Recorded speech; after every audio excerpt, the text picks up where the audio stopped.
Cześć moi drodzy, ja jestem Niklaus, z góry was przepraszam za mój głos taki zachrypnięty i w ogóle, ale jestem już trzeci tydzień chory i już pomału chyba się będę nawet składał do trumny, ale słuchajcie, przejrzałem sobie tak filmy na YouTubie, generalnie ostatnio zerknąłem na mój kanał i zobaczyłem, że nie ma tam nic świeżego, nic dosłownie oryginalnego, same jakieś odtwórstwa, wszystko od kogoś zgapione, także postanowiłem, że przejrzę sobie Steam i poszukam jakiejś takiej oryginalnej, wiecie, może troszkę niszowej gry, której by jeszcze nikt przede mną nie nagrywał. I oto znalazłem grę Cat Goes Fishing, czyli kot idzie na ryby.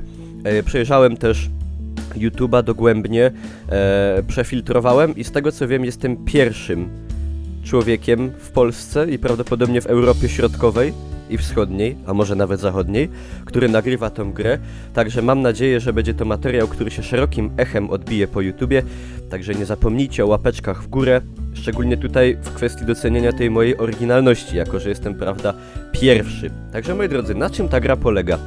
Ni mniej ni więcej na tym, że jesteśmy po prostu kotem, który łowi ryby. Mamy wędkę, zarzucamy ją, łapiemy rybkę i wyciągamy, tak żeby większa ryba nie zjadła nam tej rybki, którą złowiliśmy. Możemy sprzedawać, tu sobie zarabiamy pieniążki. Mamy nowy quest, moi drodzy.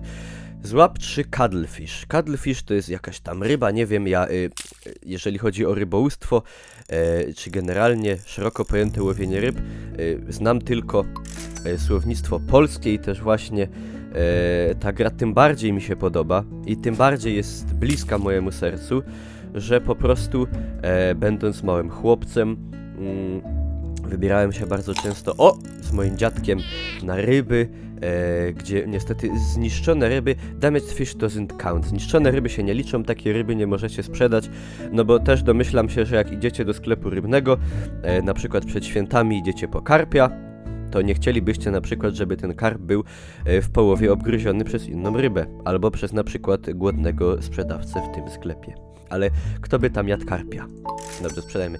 Także jeździłem z moim kochanym dziadkiem na ryby, łowiliśmy ryby, szczupaki, liny, okonie, karpie, karasie, płotki. Ach, niestety znowu tutaj bajsnął ogon.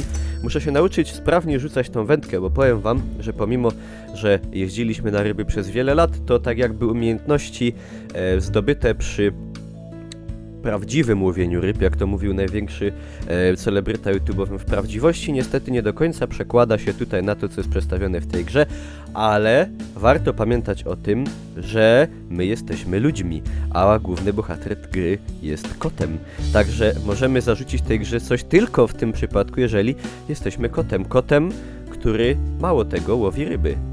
Jak wiecie, koty lubią ryby, koty uwielbiają ryby, to jest często na kreskówkach pokazane, na przykład w Tom i Jerry, z tym, że tam głównym obiektem zainteresowań kota nie była ryba, tylko mysz, Jerry.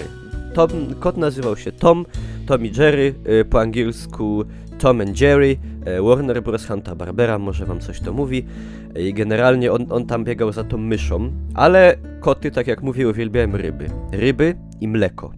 To jest też przedstawione na wielu filmach, bajkach, że jak jest kot, to on lubi pić mleko i ktoś bierze tam te mleczko, nalewa mu do tej miseczki, on sobie, prawda, podchodzi, tym języczkiem, prawda, tam te mleko chłepce i tak to wygląda.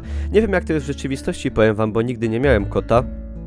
Chciałem kiedyś mieć, ale tak wyszło, że mój dziadek bardzo nie lubił kotów. Ten sam dziadek, pamiętacie, co z nim robiłem? Tak, jeździłem z nim na ryby. Była nawet taka historia, że kiedyś jechał sobie rowerem i kiedy kot wbiegł mu na drogę, to po prostu go kopnął. Ale słyszałem, że nic się temu kotu nie stało, także wybaczcie, mnie wtedy jeszcze na świecie nie było, także nie mogłem nic zrobić nawet jakbym chciał. No. I koty boją się wody. Koty boją się wody, także ten kot, który tutaj siedzi nad tą wodą, to jest tak troszkę... powiedzmy, to jest taka swoista kreacja artystyczna. W sensie, ten kot, który tu jest, pomimo że... Przepraszam. Pomimo że fizycznie, antropologicznie, biologicznie przypomina on rzeczywiście kota. Ma szpiczaste uszka, ogon, chociaż ten ogon ma trochę bardziej jak lis. Widzieliście lisa kiedyś? Lisy to takie małe, różowe, znaczy rude pieski, które biegają po lasach i często mają wściekliznę. Także jak jesteście w lesie, a ja uwielbiam chodzić do lasu, bardzo często z dziadkiem jeździłem na grzyby, do Olesna i do Borów Tucholskich. Tylko wiecie, z grzybami to jest znowu tak, że na grzybach trzeba się znać. Na grzybach trzeba się świetnie znać, żeby po prostu do domu nie przywieźć jakichś tak zwanych trucicieli. Bo wiecie, podgrzybek tutaj, maślaczek, kurka, borowiczek, to możemy wiedzę o tych grzybach posiąść nawet jakoś czytając tam powiedzmy podstawowe atlasy. Ale są takie grzyby, które nie każdy grzyb wygląda tak jak muchomor sromotnikowy. Czekajcie, czy on był sromotnikowy? Nie wiem, bo tych muchomorów jest kilka. W każdym razie wiecie, nie mówię o tym muchomorze takim stereotypowym, który ten kapelusz ma taki czerwony i jest tak biało nakrapiany. I jeszcze jak ma tą, jak to się nazywa, grzybnia? No ta nóżka, wiecie, to ma taką jakby kryzę na niej taką. To jest, wiadomo, że on jest trujący i że go się nie powinno jeść, ale są też takie muchomory, które do złudzenia przypominają grzyby jadalne. I dlatego można w bardzo łatwy sposób po prostu pomylić się. Bierzecie potem takiego grzyba do domu. Przyjeżdżacie sobie do domu, wyobraźcie sobie sytuację. Wracacie z grzybów zadowoleni, 2 kosze duże wiklinowe, 2 duże kible takie, jeszcze siatka w bagażniku. Jesteście zadowoleni z łowów generalnie. Przyjeżdżacie do domu, wyciągacie sobie tam kleszcza z moszny i tak dalej. I słuchajcie, robicie sobie pyszne jedzonko i teraz z grzybami można robić różne rzeczy. Wiecie, grzyby można grzyby na przykład zamarynować, ocet, cebulka do słoiczka, ładnie, pyk, słoiki wyparzone koniecznie, bo tam mogą bakterie się przechowywać. Bierzecie taki słoiczek do piwnicy, na półeczkę, czy tam do jakiejś spiżarki, jak to się mówi, o ile macie spiżarkę. Ja nie miałem nigdy spiżarki, ja miałem tylko piwnicę, ale miałem w niej wystarczająco dużo miejsca, że oprócz węgla, chociaż obecnie drzewa, bo kiedyś mieliśmy taki piec węglowy, teraz obecnie mam piec na drzewo, kartofli, 2 rowerów, farb, lakierów, bejc, pił do metalu, drzewa, siekier, młotków, śrubokrętów zapasowych, dentek, szprych, kierownicy, sanek, takiej dużej piły moja twoja, szlaucha, sierpa, ubrań roboczych i jeszcze mnóstwa innych rzeczy. Było tam też właśnie miejsce dla przetworów typu właśnie na przykład grzyby albo ogóreczki. To jest jeszcze inna sprawa. Wiecie, takie ogóreczki dobrze przy kiszeniu ogórka, one są kiszone jednak, z konserwa ze sklepu to nie jest to, był nawet taki odcinek kiepskich o tym, wiecie, pizdryki, bydlaki i tak dalej. Ogóreczek, jak sobie kisicie, to wiecie, odpowiednio duży słój, wyparzony, dokładnie, bo mogą być bakterie. Bierzecie sobie taki słoik, wiadomo, ogórek, ładnie umyty elegancko, bo też mogą na tym być jakieś syfy, a to wiecie, pomimo że Unia Europejska i restrykcje, to nie możecie temu zawierzyć do końca. Do słoja zalewacie wodą i teraz tak, kopru nie żałować, czosnku też nie i uwaga, troszkę papryczki, takiej ostrej, może być chili, jak to woli jalapeno, nie znam innych rodzajów papryki w sumie. Ta taka zwykła, ona da posmak taki paprykowy bardziej, ale są bardzo dobre. A kiedyś nawet, to było bodaj gdzieś nad morzem, jadłem ogórki w zalewie miodowej, miodowo-paprykowej. I to było jakoś tak robione, że tam właśnie był taki roztwór, tam koper, czosnek, miód i bardzo ostra papryka. I te ogórki tak po prostu przesiąkły tym, aż tak głęboko do wnętrza, że po prostu one były takie... Był wyraźny posmak ogórka, wiecie, taka kwaśność fajna, była bardzo fajna konsystencja, w sensie były takie chrupkie, takie wiecie, takie drybelasy, takie, nie takie pizdryki ze sklepu, tylko jak się go gryzło, to wiecie, no taki był, nie? Ale oprócz tego, oprócz tej kwaśności i tej takiej pikanterii typowej dla ogórka kiszonego, było też wyraźnie czuć ten posmak miodu, także była taka, można powiedzieć, feria smaków. Ta kwaśność połączyła się z tą pikantnością i jeszcze do tego dochodził z tą słodkością tego miodu i jeszcze ta papryczka taka dodawała tej pikanterii takiej delikatnie innej, wiecie, tej paprykowej, specyficznej i mówię wam, Boże. Myślę, że mam mokro już. I takiego ogóreczka sobie bierzecie na przykład, chlebek smarujecie sobie pasztetem, na przykład cieniutko, drobiowym może być, albo jak wolicie taki świąteczny, bardziej zajęczy czy coś. Przed tym albo masło dajecie, albo nie, bo ja na przykład mam taką historię, że jak ja chodziłem do szkoły, to mój dziadek do wszystkiego mi dawał masło. Dosłownie każda kanapka, wiecie, jak się chodziło do szkoły i... Czy tam ryba wyleciała do nieba? Nieistotne. To do wszystkiego, jak wam robiła mama, tata, mi robił dziadek akurat kanapki, to po pierwsze zawsze mówiłem, dziadku, proszę, cienko. Jedna sznitka, druga sznitka, wiecie, klapsznitka, to jest tak po śląsku się mówi na kanapkę, wiecie, jedna kromka sznitka, druga sznitka, klapsznitka, tak na marginesie pozdrawiam cię, sznitka. I wiecie, ja chciałem cienko na przykład, jak się tam robi, nie wiem, ze serem, z serem żółtym, z szynką, z czymś tam, to ja chciałem tak po prostu, żeby był plasterek sera, plasterek szynki, trochę masełka, klapnięte i jemy. To nie, to mój dziadek robił tak. Chleb kroił tyle, masła na obie sznity i tak, 3 plastry sera, 5 plastrów szynki, tako klapsznita. Do ryja byście tego nie wrazili, to jak hamburgera chyba nożem i widelcem trzeba by było jeść. No, nie wiem jak było u was, no. I nawet mało tego, robił mi kanapki z nutellą i pod nutellę dawał mi masło. Rozumiecie? Masło przed nutellę, do paprykarza masło, do nutelli masło, do dżemu masło, do marmolady masło. Jak człowiek potem ma wyrosnąć na normalną, dorosłą osobę? Nie wiem. Nie wiem. A tak na marginesie, a jedliście takie kanapki, wiecie, jak się na przykład, bo ja chodziłem w ogóle ze szkoły na basen, były takie obowiązkowe zajęcia z basenu, w młodszych klasach była solanka, w sensie, wiecie, gorąca woda ze solą, to tak fajnie działa na drogi oddechowe, tak inhaluje, do tego wygrzewa, bardzo to jest zdrowe. A potem po tej solance szliśmy na normalny basen i tam, prawda, pływaliśmy, ja się w ogóle bałem, bo tam był taki trener, taki rubas, jak to się mówi po śląsku, taki bardzo gruby pan i on strasznie krzyczał i mówił, Mikołaj, idziemy pływać na głęboki.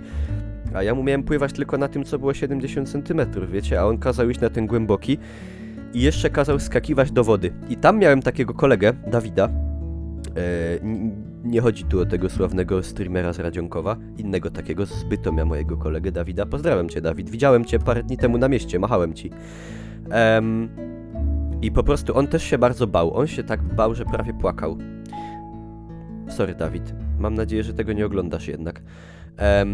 I po prostu wiecie, wyszliśmy z tego basenu i ten trener mówi, no to wskakujemy na głębokie. A ja mówię, nie idę. Nie pójdę, nie zmusisz mnie.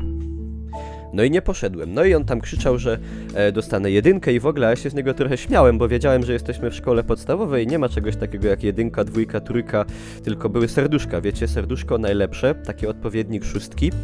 To było takie, że miało tak dużo bardzo promyczków i było takie uśmiechnięte. Troszkę słabsze, czyli jakby 5, też miało dużo promyczków i było też uśmiechnięte. Potem na 4 już miało mniej promyczków i było już takie bardziej, nie takie wiecie, tylko takie mniej optymistyczne. Potem ten odpowiednik 3 to już był taki...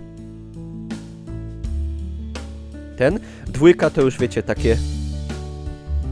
No a kapsko to... No i tak to było. Także po prostu nie uwierzyłem mu, bo wiedziałem, że nie ma ocen, nic mi nie może zrobić, a w ogóle nie mieliśmy ocen z basenu. Także nie dałem się generalnie mu podejść. I słuchajcie, ja mówię, nie idę, on tam mnie skrzyczał i poszedł, ale ten mój kolega Dawid dał się zmanipulować, bo ten trener w ogóle miał taki długi kij. I on powiedział, że on ten kij mu poda, jak on tylko wskoczy do basenu, żeby on się mógł chycić i on go przeprowadzi przez ten basen. I ten mój kolega Dawid to uwierzył. I on wskoczył do tego basenu, a tam było 2,5 albo 3 metra głębokości. I w tym momencie ten rubas zabrał tego kija. Rozumiecie to? Co Dawid musiał mieć w głowie przez te ułamek sekundy, kiedy spadał z powietrza do wody, musiał być przerażony. Wpadł do wody, zaczął się tam, prawda, podtapiać, a tego kija... I chciał się tego kija chycić, a ta bestia, to bydlę, tego kija mu jeszcze tak, wiecie, tak odsuwało, tak. I tak, no płyń, i mu go tak zabierał. No i Dawid dopłynął tam do końca tego basenu, ale był tak przerażony, że wyszedł i już pewnie przez następne kilka lat nie poszedł na basen, no. Ja też miałem w ogóle takie urazy z basenu. W ogóle nie lubiłem strasznie na plecach pływać, wiecie, bo się podtapiałem, tak woda mi do nosa leciała, ta zachlorowana i w ogóle strasznie często byłem chory po basenie. Chociaż teraz jak słyszycie jestem chory, a nie byłem na basenie dawno. A basen mam niedaleko, mam tam też siłownię.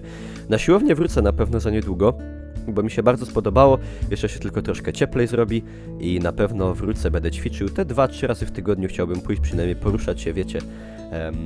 Wiosna idzie, trzeba by trochę zadbać o kondycję, tężyznę, bo wiadomo, piękne młode kobiety wyjdą na ulicę, także jakieś tam może, wiecie, zolity tak zwane będą, niewykluczone, albo w ogóle, żeby się lepiej czuć, wiecie, żeby tak mieć lepsze samopoczucie, bo to właśnie aktywność fizyczna to powoduje, że człowiek się czuje lepiej, ma więcej apetytu i właśnie zawsze po siłowni mam strasznie apetyt i pamiętam jak raz z siłowni wyszliśmy z kolegą i poszliśmy prosto na kurczaki do KFC. I po siłowni zjadłem kurczaki z KFC, bo nie jestem jakimś tam, nie chcę z siebie jakiegoś, wiecie, skurwysyna spompowanego zrobić, tylko troszkę bardziej tak, po prostu lepiej się poczuć, wiecie, że mieć jakąś aktywność, bo tak to moja aktywność polega na wstaniu z łóżka i pójściu siku i potem siednięciu przed komputerem. Ej, wiecie co znalazłem? Miałem drzazgę wbitą w spodnie. Mieliście jakieś drzazgę? Drzazga jest straszna, wiecie, najgorzej jest jak drzazga wejdzie, taka malutka i jej nie widać gdzieś na przykład pod opuszek i widzicie tylko taką kreseczkę i ona potem ropieje, to boli, ja miałem taką kiedyś tu w kciuku, to trzeba zrobić tak, bierzecie, moczycie sobie na przykład w rumianku albo w gorącej wodzie i potem trzeba tą drzazgę wziąć tak jak syfa, wycisnąć i ona powinna wyjść, a jak nie to można do lekarza też pójść i oni wam tą drzazgę na pewno wyjmą. No, ale wiecie co, od drzazgi mi się wydaje jeszcze, że gorsza jest trawa. Źdźbło trawy, Boże, widziałem taki przypadek, moja kumpela stara taka, źdźbło trawy weszło jej pod paznokieć. Normalnie pod paznokieć kciuka do końca jej weszło źdźbło trawy. Nie mam pojęcia jak ona to zrobiła, ale musiała iść na pogotowie i normalnie rwali jej paznokcie. Czajcie? Rwali paznokcie. Nie wiem, czy to się jakieś znieczulenie daje, czy nie, może wy kiedyś mieliście, to wiecie jak to jest. No. I słuchajcie, ja wam chciałem powiedzieć, że ja wam dziękuję pięknie za uwagę. To była gra Cat Goes Fishing, bardzo fajna nowość, świeża produkcja. Wreszcie coś oryginalnego udało mi się na YouTube'a stworzyć i do tego jako pierwszy w Europie Środkowej i Wschodniej, a może i na Zachodzie. Także tym bardziej dziękuję wam moi mili za uwagę. Zapraszam was na fanpage na Facebooku, na streamy na Twitch TV Niklaus, macie wszystko pod spodem w opisie. Wpadajcie też na G2A po tanie gry, zostawcie łapkę w górę, subskrypcję. Ja dziękuję, jeszcze tak wyciszę tą grę tutaj, żeby był taki fajny efekt. Pięknie. I to tyle, dziękuję. Zostańcie z Bogiem.